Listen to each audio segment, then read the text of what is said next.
Welcome to इंटेलेक्टस chemistry. मैं पुनीत दुबे आप सभी का स्वागत करता हूं। आज का जो लेक्चर है वो स्टीरियो आइसोमेरिज्म में ऑप्टिकल आइसोमर का पार्ट 3 है। तो आज के रिएक्शन में हमको क्या क्या पढ़ना है, stereo specific and stereo selective reaction क्या होता है, इन सब के बारे में पढ़ेंगे और एलिन्स और एट्रोप आइसोमर इन सब के बारे में देखेंगे। लेट्स सी आज की वीडियो हम लोग क्या देखना है। तो पहला है हमारा स्टीरियो स्पेसिफिक रिएक्शन, दूसरा stereoselective, stereochemistry of allenes orbital picture of allenes, stereochemistry of spiranes, stereochemistry of biphenyls, optical isomerism in cyclic compounds and some special point related to the optical isomerism. Okay, so let's start. What is the stereo specific and stereo selective reaction? दोनों में क्या अंतर है, क्या होता है, सब देखते हैं। तो पहला हम देखेंगे स्टीरियो स्पेसिफिक रिएक्शन और you can say that stereo specific synthesis. Okay, a reaction or synthesis in which a particular stereoisomer reacts to give one specific stereoisomer of the product is called as the stereospecific reaction or synthesis. Such a reaction is said to display stereospecificity। मतलब एक particular स्टीरियोआइसोमर, for example सिस है तो वो different product देगा, trans है तो वो भी डिफरेंट प्रोडक्ट देगा, दोनों का सेम नहीं होगा। वही कहने का मतलब है डिफरेंट स्टीरियोआइसोमर रिएक्शन करके डिफरेंट आइसोमर हमको एज अ प्रोडक्ट देते हैं। Stereospecific reaction gives a different stereoisomer of the product from the each stereoisomer of the starting material। ये हमने बता दिया।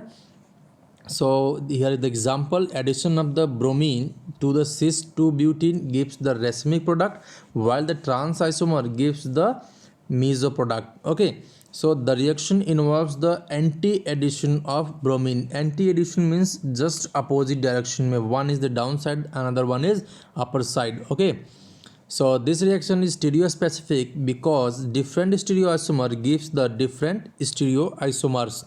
Okay, so here is the reaction, you can see here better. So this is the cis 2-butene and this is trans 2-butene. Okay, अब bromine का यहाँ पे anti addition होगा तो यहाँ पे हमको क्या मिलता है, एक रेसमिक प्रोडक्ट मिल जाता है, रेसमिक मिक्सचर मिल जाता है।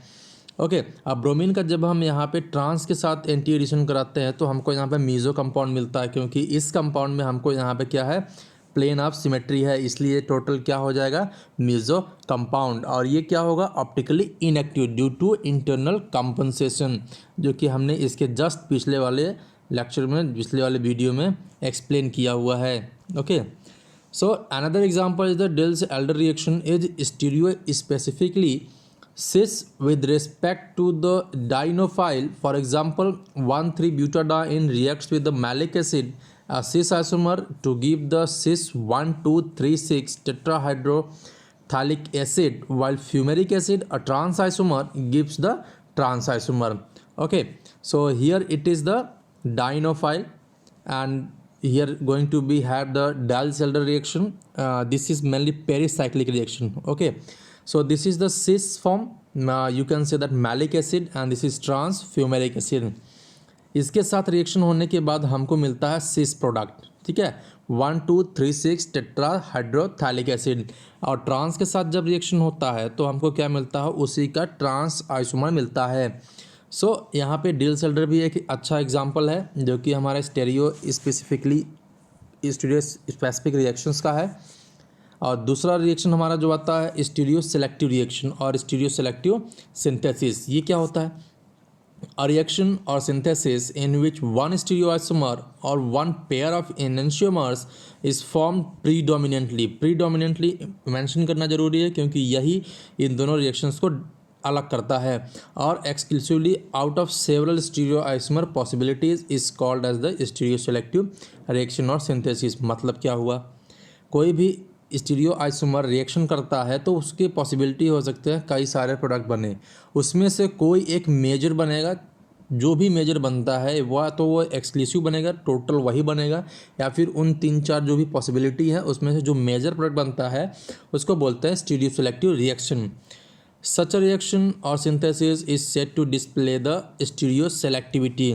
यहाँ पे उस पर्टिकुलर स्टीरियो आइसोमर का अपना सेलेक्टिविटी होता है कि वो किस रिएक्शन में किस प्रोडक्ट को ज़्यादा मेजर बनाएगा। Okay, so in stereo selective reaction one stereo isomer is form or destroyed more rapidly than the other, thus resulting in predominance of the favoured stereoisomer in the mixture of product. इसमें भी possibility होती है कि एक isomer या तो major होगा, another one is minor. Possibility ये भी होता है कि माइनर कन्वर्ट हो जाता है किसमें, मेजर में, या वो डिस्ट्रॉय हो जाता है। कन्वर्ट होगा मेजर में मोर रैपिडली होता है, ताकि जो हमको रिजल्ट मिलता है तो मेजर का परसेंटेज 90 95 ऐसे हो जाता है, तो वहाँ पे उसको बोलते हैं स्टीरियो सेलेक्टिव रिएक्शन है ये। Most commonly the selectivity of this type of reaction is achieve by or through the presence of steric hindrance. यहाँ पे सेलेक्टिविटी की बात करेंगे तो वो सेलेक्टिविटी स्टीरिक हिंड्रेंस की वजह से आता है, जो कि उस स्टीरियो आइसोमर के ऊपर प्रेजेंट होता है। ओके, फॉर एग्जांपल देखते हैं, conversion of 2 नॉरबोर्नेन into the diastereomeric alcohol second and third we will see later is stereoselective because the attack of Grignard reagent from the less hindered exophase is preferred to the endophase। Reaction देखते हैं, अच्छे से समझ में आएगा। यहाँ पे ये हमारा रिएक्शन है, ये हमारा नॉरबोर्नेन है फर्स्ट स्ट्रक्चर। यहाँ पे मेन जो रिएजेंट है वो हमारा है Grignard reagent, methyl Grignard reagent CH3MgBr। अब हमारा जो नॉरबोर्नेन है यहाँ पे 2 प्लेस बनता है अटैक करने का। कौन कौन सा, एक इंडोफेस है जो कि डाउन साइड से है, और एक हमारा एक्सोफेस है जो कि ऊपर साइड से है। तो हमारा पॉसिबिलिटी क्या होगा, एक्सोफेस से हम ज़्यादा प्रिफरेबली अटैक करेंगे। ओके, तो यहाँ पे हमको जो ये CH3 मिलता है एबव द प्लेन अटैक होगा तो वो ज़्यादा प्रीफर होता है और वो मेजर प्रोडक्ट बनाता है। अगर इंडोफेस से अटैक करता है तो वहाँ पे क्या बनेगा, माइनर प्रोडक्ट बनेगा। Okay, methyl will go the above the plane but it is minor in product. Okay, तो दोनों जो बनते हैं सेकेंड एंड थर्ड एक दूसरे से क्या होते हैं, डायस्टीरियोमर्स, क्योंकि एक दूसरे के मिरर इमेज नहीं है, और वो मिरर इमेज नहीं है तो सुपर इम्पोजिबल भी नहीं होंगे, इसलिए कैसे हो जाते हैं, diastereomers. It should be noted that all the stereo specific reactions are stereo selective but the reverse is not true. मतलब क्या हुआ, जितने भी स्टीरियो स्पेसिफिक रिएक्शन हैं वो स्टीरियो सेलेक्टिव तो हो सकते हैं, लेकिन कोई stereo selective reaction stereo specific हो भी सकता है और नहीं भी हो सकता है। ये कंपलसरी रूल नहीं है या नेसेसरी रूल नहीं है, लेकिन सभी स्टीरियो स्पेसिफिक रिएक्शन सभी के सभी वो क्या होते हैं, स्टीरियो सेलेक्टिव भी होते हैं। इस नोट पॉइंट का मतलब यही है। Okay, here is one more example, the following reaction of alkyne are the stereo selective but not stereo specific. Okay, इस नोट पॉइंट के ऊपर है। यहाँ पे हमने एल्काइन ले लिया। एल्काइन का रिएक्शन हम 2 रिएक्शन का दिखाएंगे। यहाँ पे एक हाइड्रोजन का रिएक्शन कराते हैं in presence of palladium in BaSO4, ठीक है, हाइड्रोजनेशन का है जिसको बोलते हैं लिनलार कैटलिस्ट। दूसरा रिएक्शन होगा sodium in liquid ammonia, hydrogenation का प्रोसेस ये भी है, लेकिन ये स्टीरियो स्पेसिफिक नहीं है, स्टीरियो सेलेक्टिव है। कैसे, क्योंकि पहला जो रिएक्शन हम लिनलार कैटलिस्ट कराते हैं तो हाइड्रोजनेशन जो होता है वो सिस एल्किन फॉर्म करेगा। क्या बनता है, सिस एल्किन, दोनों एल्काइल ग्रुप सेम साइड में और दोनों हाइड्रोजन सेम साइड में। तो लिनलार कैटलिस्ट एल्काइन के ऊपर जब हाइड्रोजनेशन कराते हैं तो वो हमको क्या देता है, सिस एल्किन देता है। जबकि हम जब hydrogenation in presence of sodium in liquid ammonia कराते हैं तो ये हमको ट्रांस एल्किन देता है। क्या देता है, ट्रांस एल्किन। तो इस तरह से ये हमारा क्या होता है, स्टीरियो सेलेक्टिव तो है लेकिन स्टीरियो स्पेसिफिक नहीं है। Okay, next is stereochemistry of allene. Allene क्या होते हैं ये हमने पहले ही वीडियो में मेंशन कर चुका हूँ। सो when 2 or more adjacent carbon atoms in a molecule are bonded by double bond, the compound is called the cumulene or said to have the cumulative double bond. Okay, allene is the simplest cumulene. Allene क्या होता है, ये cumulative double bond को maintain करता है, मतलब एक लगातार डबल बॉन्ड एक सीरीज में चले जाते हैं तो उसको बोलते हैं क्यूमुलेटिव डबल बॉन्ड, या कंपाउंड का नाम बोलेंगे तो क्यूमुलिन। इन सब में से सबसे सिंपल जो होता है वो होता है एलीन, सिर्फ 2 डबल बॉन्ड होते हैं एडजेसेंट कार्बन एटम पे। देखते हैं, the special arrangement of the cumulative double bond in allene is such that its terminal methylene group are perpendicular to each other. Okay, मतलब क्या हुआ, एक डबल बॉन्ड एक प्लेन में है, दूसरा डबल बॉन्ड का जो मिथाइलिन ग्रुप होगा या कोई भी सब्स्टिट्यूएंट होता है वो पहले डबल बॉन्ड से 90 डिग्री पे होता है, okay, perpendicular to each other होता है because the two terminal carbon atom in allene are in sp2 hybridization and the central atom is in the sp hybridization. Okay, reason यही होता है कि दोनों तरफ के जो कार्बन कार्बन के साथ डबल बॉन्ड में लगे हुए हैं, टर्मिनल जो कार्बन है ये तो sp2 में हो जाते हैं, लेकिन सेंट्रल एटम हमारा क्या होता है, sp में होता है, तो ये अपना प्लेन चेंज नहीं करेगा। Thus, the central carbon forms the two pi bonds which are perpendicular to each other. Okay, figure में देखेंगे ज़्यादा से अच्छे समझ में आएगा। ये हमारा है प्लेन को दिखाता हुआ एक फिगर। यहाँ पे हमने सिंपल एलिन लिया हुआ है। इस एलिन में देखते हैं एक प्लेन हमारा ये हुआ, विच आप पेपर हमारा जो स्क्रीन दिख रहा है, स्क्रीन को एक पेपर एज्यूम कर लीजिए। तो ये डबल बॉन्ड इस स्क्रीन में है, दूसरा इस स्क्रीन के परपेंडिकुलर होना चाहिए, मतलब 90 डिग्री पे। तो एक हाइड्रोजन जो डॉटेड है ये हमारा जाएगा बिलो द स्क्रीन, एंड जो सॉलिड लाइन है वो आएगा above the screen. Okay, so this is 90 degree to each other, perpendicular to each other. और ये जो एलिन हमने जो फिगर में दिखाया हुआ है ये सबसे सिंपलेस्ट एलिन है। Okay, no carbon carbon allene terminal methylene in allene terminal methylene group are perpendicular to each other. ये हमने बता दिया कैसे होता है, प्लेन भी डिस्क्राइब कर दिया हमने। अब देखते हैं कुछ इसकी कैरेक्टरिस्टिक क्या होता है। Thus the allene of type A B C double bond C A B, मतलब जो भी हमारे जो टर्मिनल कार्बन पे ग्रुप लगे हुए हैं वो अलग अलग हैं। क्या है, ए बी और ए बी लगे हुए हैं और ए और बी भी सेम नहीं है। Okay, are chiral that is not superimposable on each other mirror images and exist as enantiomers although they have no chiral center। कैसे chiral center नहीं है, क्योंकि अगर किसी भी एक कार्बन पे लेंगे तो एक ग्रुप एक साइड का हमारा बराबर होगा।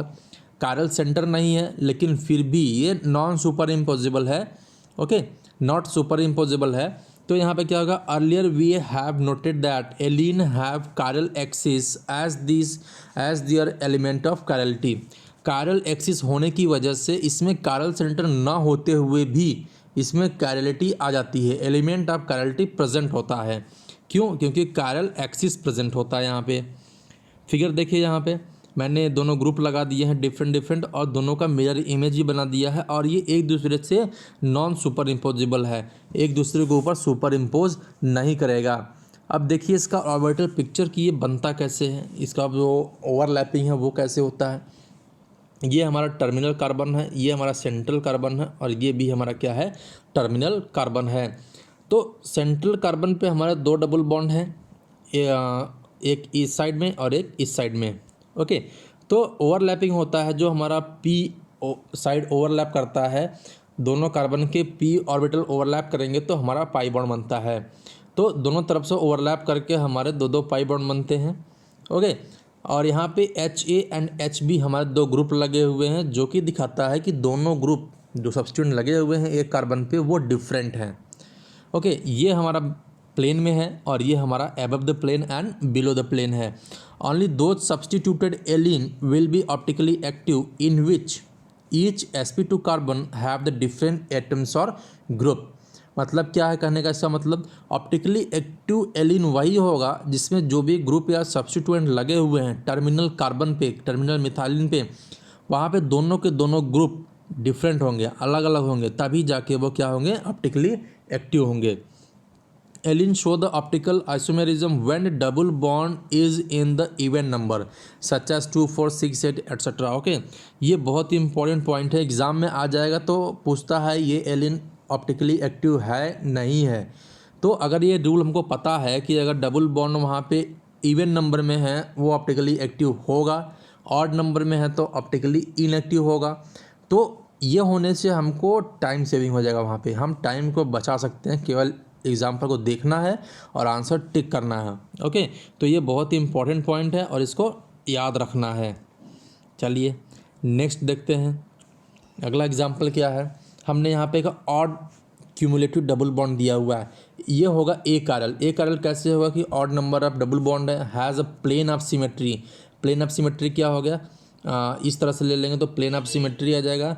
Hence does not show the enantiomerism, it shows the geometrical isomerism।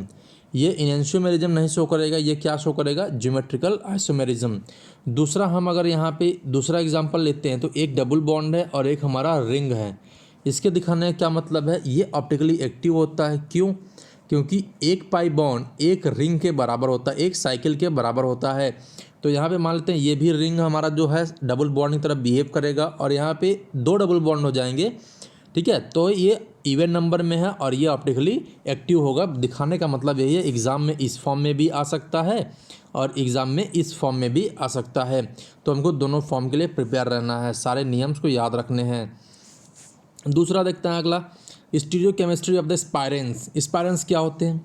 If both the double bonds in allenes are replaced by the ring system, the resulting molecules are known as the spiranes or spiro compounds. बहुत famous है, exam में बहुत पूछता है स्पायरो compounds क्या होते हैं, स्पाइरेंस क्या होते हैं, इन सारी चीज़ों के बारे में। तो ये हमारा बेसिक एलिन स्ट्रक्चर है और ये हमारा स्पाइरेन स्ट्रक्चर है। X Y group as it is रहेंगे, above the plane, below the plane, in the plane, सब वैसे ही रहेगा। बस यहाँ पे जो डबल बॉन्ड प्रेजेंट है, ये डबल बॉन्ड को हमने यहाँ पे एक रिंग के फॉर्म में अलग कर दिया है, एक रिंग के फॉर्म में इसको बना दिया है, ठीक है। तो ये हमारे कैसे हो जाएंगे, स्पाइरेन फॉर्म में आ जाते हैं। ये हमारे कैसे हो जाते हैं, स्पाइरेन या स्पायरो कंपाउंड्स। दूसरा, अगर हम इसके मिरर इमेज की बात करते हैं तो ये एक दूसरे के लिए मिरर इमेज भी होंगे और एक दूसरे से नॉन सुपर इम्पोजिबल भी होगा। ये इन द प्लेन है, इन द प्लेन इस साइड चला जाएगा, above the plane, below the plane ये इस साइड आएंगे और ये दोनों को उठा के मैं जब इस इमेज के ऊपर रखता हूँ तो ये क्या हो जाएंगे, नॉन सुपर इम्पोजिबल, एक दूसरे को सुपर इम्पोज नहीं करेंगे। तो इसी वजह से इसमें ऑप्टिकल एक्टिविटी आ जाती है, कैरलिटी आ जाती है। अब बात करते हैं condition of chirality in allene और spiranes. The conditions for chirality in spiranes are quite analogous to those in allenes. जैसा कि एलिन्स में था वैसे ही मिलता जुलता किस में होगा, स्पाइरेंस में होता है। In spiranes the two rings are perpendicular to each other. जैसे कि हमने देखा था कि वहाँ पे डबल बॉन्ड्स एक दूसरे से परपेंडिकुलर ईच अदर थे एलिन्स में, वैसे ही स्पाइरेंस में क्या होंगे, दोनों के दोनों रिंग एक दूसरे से परपेंडिकुलर होते हैं। Hence the suitable substitution will make the molecule chiral, that is it will exhibit enantiomerism। मतलब कि अगर सुटेबल सब्सटीट्यूशन हम वहाँ करते हैं तो वहाँ पे कायरलिटी भी होगा, मॉलिक्यूल कायरल होगा और वो इनेंशियोमेरिज्म भी शो करेगा, उसको भी एग्जिबिट करेगा। The element of chirality in spiranes also is the presence of chiral axis. मतलब क्या हुआ, कायरलिटी तो स्पाइरेंस में है, उसके साथ साथ कायरल एक्सिस भी प्रेजेंट होता है इसमें, स्पाइरेंस में। तो हमने यहाँ पे एक एग्जांपल लिया हुआ है डाई अमीनो स्पायरोहेप्टेन, ठीक है। एक अमीन ग्रुप यहाँ लगा हुआ है, एक अमीन ग्रुप इस टर्मिनल पे है, ठीक है। हेप्टेन नाम कैसे दिया हम लोगों ने, 1 2 3 4 5 6 7, 7 कार्बन हमने सातों लाइन खींच दिया वहाँ पे, 7 कार्बन है तो हेप्टेन। एमीन 2 हैं तो डाई अमीनो। चूँकि ये स्पायरो कंपाउंड है, स्पाइरेंस के फॉर्म में है, तो इसका जो प्रीफिक्स लगाते हैं हम क्या लगाते हैं, स्पायरो। तो नॉमेनक्लेचर कैसा करेंगे इसका, हम diamino spiroheptane, like that you can calculate here the name you can give here. So carboxylic group दोनों साथ में है तो दोनों को हम नंबरिंग ले नहीं सकते तो छोड़ देंगे, ठीक है। तो यहाँ भी 1 2 3 4 5 6 7 7 कार्बन है तो spiroheptane dicarboxylic acid, 2 carboxylic group लगा हुआ है तो नेमिंग इस तरह से देंगे, spiroheptane dicarboxylic acid. Okay okay, what is the next is the stereochemistry of biphenyls. Biphenyls क्या होते हैं, 2 रिंग होता है, 2 बेंजीन रिंग होते हैं। इसकी क्या स्टीरियोकेमिस्ट्री है, isolable stereoisomers resulting from the restricted rotation about the single bonds are called the atropisomerism. इसमें क्या होता है, 2 स्टीरियो आइसोमर जो कि आइसोलेबल होता है, जो कि आइसोलेट किया जा सकता है, उसमें स्टीरियो आइसोमेरिज्म आता है। किसकी वजह से आता है, दोनों के बीच में जो सिंगल बॉन्ड है उस बॉन्ड के थ्रू जो रोटेशन है, उस रोटेशन को अगर किसी तरह से रोक दिया जाए, किसी तरह से वो रुक जाता है तो वहाँ पे जो इनेंशियोमेरिज्म आता है, वहाँ पे जो स्टीरियो आइसोमेरिज्म आता है उसको बोलते हैं एट्रोप आइसोमर्स। बहुत फेमस है, हमेशा एग्जाम में पूछता है और बच्चे कंफ्यूज रहते हैं कि एट्रोप आइसोमेरिज्म क्या होता है, स्कूल में पढ़ाया नहीं जाता, कोचिंग से नहीं बताया गया। तो ये होता है एट्रोप आइसोमेरिज्म। इसका एग्जाम्पल हम लोग आगे देखेंगे। चाहे वो ग्रेजुएशन का एग्ज़ाम हो, चाहे वो कोई भी यूनिवर्सिटी का एंट्रेंस एग्ज़ाम हो, मेडिकल का हो, नीट का हो, या फिर नेट में भी पूछा जाता है, गेट में भी पूछा जाता है। तो एट्रोप आइसोमेरिज्म बहुत इंपॉर्टेंट है, हर जगह पूछा जाता है। In their geometry atropisomers approach Allen's derivative and have the axis of chirality that not the center of chirality। मतलब क्या हुआ, एट्रोप आइसोमेरिज्म का जो एट्रोप आइसोमर्स का जो ज्योमेट्री है वो एलिन्स की तरफ अप्रोच करता है, एलिन के डेरिवेटिव पे अप्रोच करता है, और इसमें कैरल्टी तो नहीं होता है, लेकिन सेंटर एक्सिस ऑफ करल्टी होता है, न कि सेंटर ऑफ करल्टी। मतलब वहाँ पे जो करल्टी होती है वो एक एक्सिस पे होता है, सेंटर ऑफ करल्टी नहीं होता है। Okay, so next point is there is restricted rotation about the bond linking the two phenyl rings due to steric hindrance.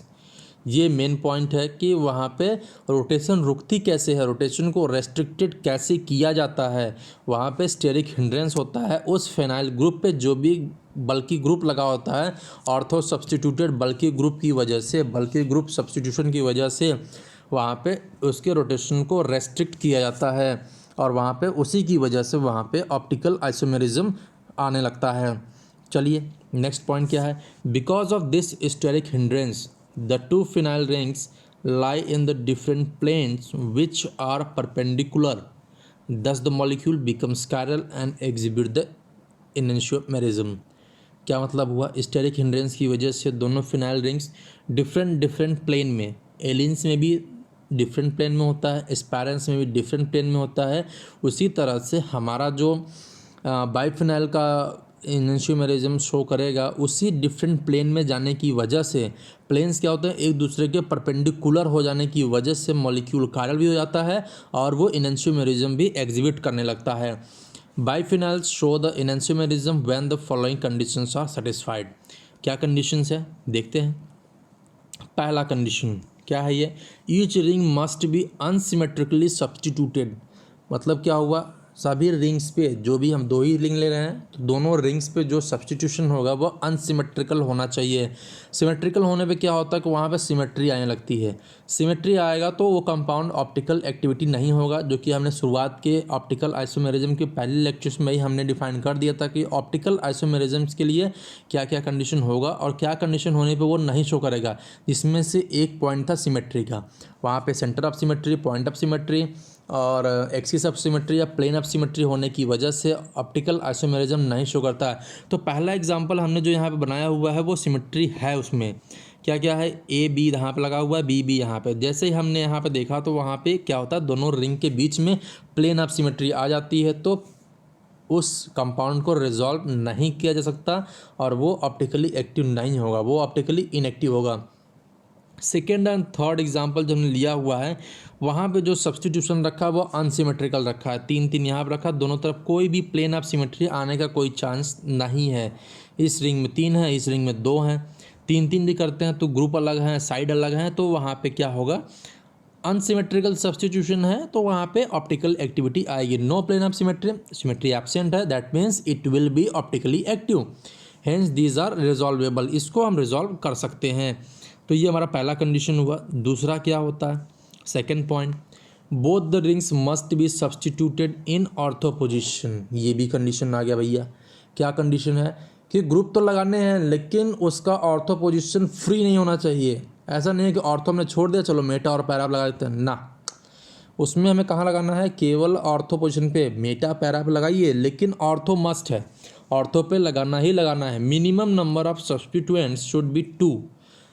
कैसे होना चाहिए, एक ही पे दो नहीं, एक एक दोनों पे, 1 substituent in each ring.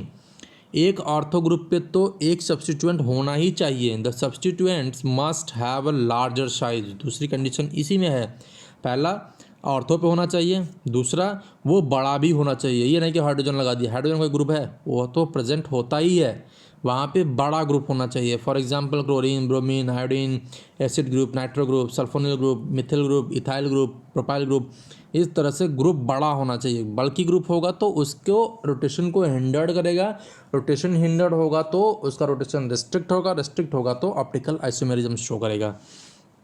This two are not optically active. क्या होता है, ये ऑप्टिकली एक्टिव नहीं है। क्यों नहीं है भैया? Because in the fourth plane of symmetry, in fourth plane of symmetry and in 5 centre of symmetry. कैसे भैया? यहाँ पे प्लेन ऑफ सिमेट्री क्या है, कैसे है? इस तरह से करते हैं तो प्लेन ऑफ सिमेट्री है, और यहाँ पे अगर इस पॉइंट पे देखें तो पॉइंट ऑफ सिमेट्री है, दोनों तरफ ग्रुप बराबर है। तो इसको हम कैसे डिफाइन करेंगे? चलो हमने ऑर्थो पर लगा तो दिया, लेकिन ऑर्थो पर लगाने पे भी ये ऑप्टिकली एक्टिव नहीं है। क्यों नहीं है वो भी देख लेते हैं। अब आते हैं रियल एग्जाम्पल पे। इस एग्जाम्पल में क्या होगा, हमने ऑर्थो पर सब्स्टिट्यूएंट डाला हुआ है एसिड नाइट्रो अपोजिट में है, ना कोई सिमेट्री आएगी यहाँ पे, ना पॉइंट होगा, ना एक्सिस होगा, ना सेंटर होगा, और ना ही वहाँ पे प्लेन होगा जिसमें कि यहाँ पे सिमेट्रिकल आ सके, चाहे किसी भी जगह से ले लें।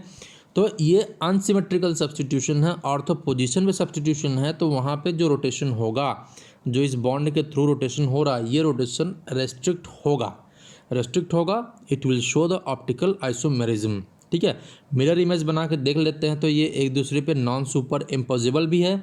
बाइफिनाइल एट्रोप आइसोमर से हमने लिया है, और ऑप्टिकली एक्टिव होगा ये कंपाउंड। कैसे होगा? ऑप्टिकली एक्टिव कैसे हो रहा है? इसको रेस्ट्रिक्ट करके। Okay, what is the next point? Optical isomerism in cyclic compound. Cyclic compounds में ऑप्टिकल आइसोमेरिज्म को हम कैसे डिफाइन करेंगे, कैसे एग्जाम में अगर आ गया तो हमको कैसे रिजॉल्व करेंगे उसको? ये हमारा साइक्लिक कंपाउंड है, तो ये हमारा क्या है? कायरलिटी यहाँ पे होगा? नहीं होगा। क्यों? क्योंकि दो ग्रुप तो यहाँ अलग अलग हैं, लेकिन अगर इस दोनों बॉन्ड पे देखा जाए तो मिथाइलिन ग्रुप यहाँ भी जुड़ा हुआ है, मिथाइलिन ग्रुप यहाँ भी जुड़ा हुआ है, तो यहाँ पे कायरलिटी नहीं है।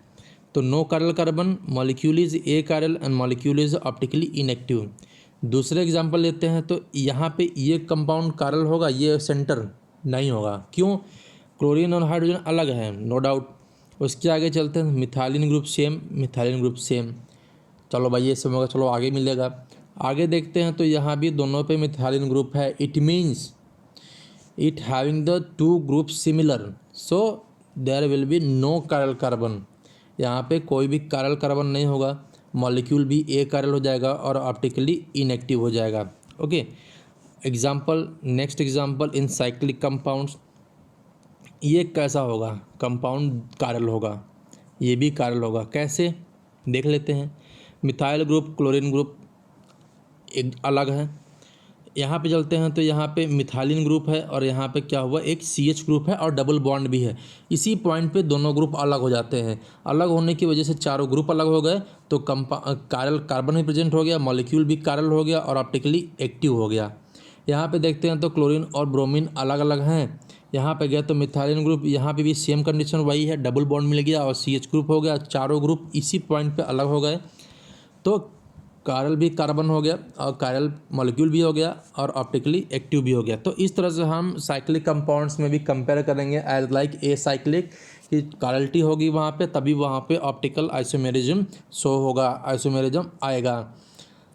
अब देखते हैं ऑप्टिकल आइसोमर से रिलेटेड कुछ स्पेशल पॉइंट्स क्या होता है।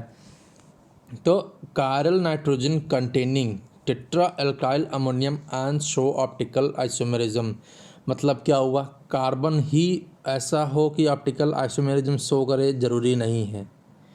नाइट्रोजन भी हो सकता है, सल्फर भी हो सकता है, फास्फोरस भी हो सकता है एज ए सेंट्रल एटम। और वहाँ पे अगर कायरलिटी आती है तो वो भी अपना अपना आइसोमेरिज्म शो करेंगे, इनेंशियोमेरिज्म शो करेंगे। फॉर एग्जांपल हमने टेट्रा अल्काइल अमोनियम लिया हुआ है, अमोनियम ग्रुप है, और चारों ग्रुप हमने यहाँ पे जो अल्काइल ग्रुप लगाया हुआ है वो डिफरेंट है। मिरर इमेज बनाएंगे, ये हमारा मिरर इमेज बन गया, और फिगर 1 एंड फिगर 2 एक दूसरे में मिरर इमेज हैं और नॉन सुपर इम्पोजिबल भी है, तो एक दूसरे के इनेंशियोमर हो गए। तो ये इनेंशियोमेरिज्म भी शो करेंगे। Next point, chiral nitrogen containing the tertiary amine मतलब वहाँ पे एक लोन पेयर प्रेजेंट होगा। ठीक है, अब यहाँ पे टर्शरी एमीन है, do show the optical isomerism. ठीक है, do not show the optical isomerism, sorry यहाँ नॉट छूट गया है, do not show the optical isomerism. ये ऑप्टिकल आइसोमेरिज्म नहीं शो करेगा। क्यों? क्योंकि यहाँ पे जो हमारा जो लोन पेयर है वो बहुत तेज़ी से कन्वर्ट होता है। रैपिड अम्ब्रेला इन्वर्जन एक टर्म आता है, छतरी जैसा होता है, यहाँ पे इडंडी हो गया और ये अम्ब्रेला जैसा दिखता है। तो ये ग्रुप जो होता है रोटेट करता रहता है, कभी ये यहाँ पे होगा, फिर यहाँ पे होगा, फिर यहाँ पे होगा, फिर यहाँ पे आएगा। इसमें रैपिड रोटेशन होता है, रैपिड इन्वर्जन होता है, इसीलिए यहाँ पे क्या होता है, एक फिक्स्ड स्ट्रक्चर नहीं बन पाता, इसलिए यहाँ पे ऑप्टिकल आइसोमेरिज्म शो नहीं किया जाएगा। Energy required for this inter conversion is available at room temperature. So first and second are identical, ये आइडेंटिकल हो जाएंगे, बराबर नहीं होंगे। कभी ऑप्टिकल आइडेंटिकल हो जाएंगे लेकिन इनेंशियोमर नहीं होंगे। ओके, सो ऑप्टिकल इनएक्टिव हो जाएंगे। यही कंडीशन अगर कार्बन में भी होता है तो सेम थिंग है, रैपिड अम्ब्रेला इन्वर्जन, जो कि रूम टेम्परेचर पर ही इंटर कन्वर्जन तेज़ी से होता है, जिसकी वजह से ये स्ट्रक्चर एक दूसरे से आइडेंटिकल हो जाता है, न कि इनेंशियोमर हो जाते हैं। तो यहाँ भी क्या होता है, वही कंडीशन फॉलो होगी, और यहाँ पे भी ऑप्टिकल इनएक्टिव होता है। ठीक है, तो ये हमारा पॉइंट ख़त्म हो जाता है। अब कन्फिग्रेशनल आइसोमेरिज्म हमारा ख़त्म हो गया। नेक्स्ट वीडियो में हम कन्फर्मेशनल आइसोमेरिज्म लेके आएंगे। ठीक है, तब तक के लिए थैंक यू। वीडियो पसंद आई हो तो शेयर करें, लाइक करें और सब्सक्राइब करें, और बेल आइकन को ज़रूर से हिट करें ताकि हर वीडियो का नोटिफिकेशन आप तक पहुंच सके। और इससे रिलेटेड कोई भी क्वेरी हो, कोई भी क्वेश्चंस हो तो हमारे कमेंट बॉक्स में ड्रॉप कर दें, हम उसको रिजॉल्व करेंगे। चलिए, थैंक यू।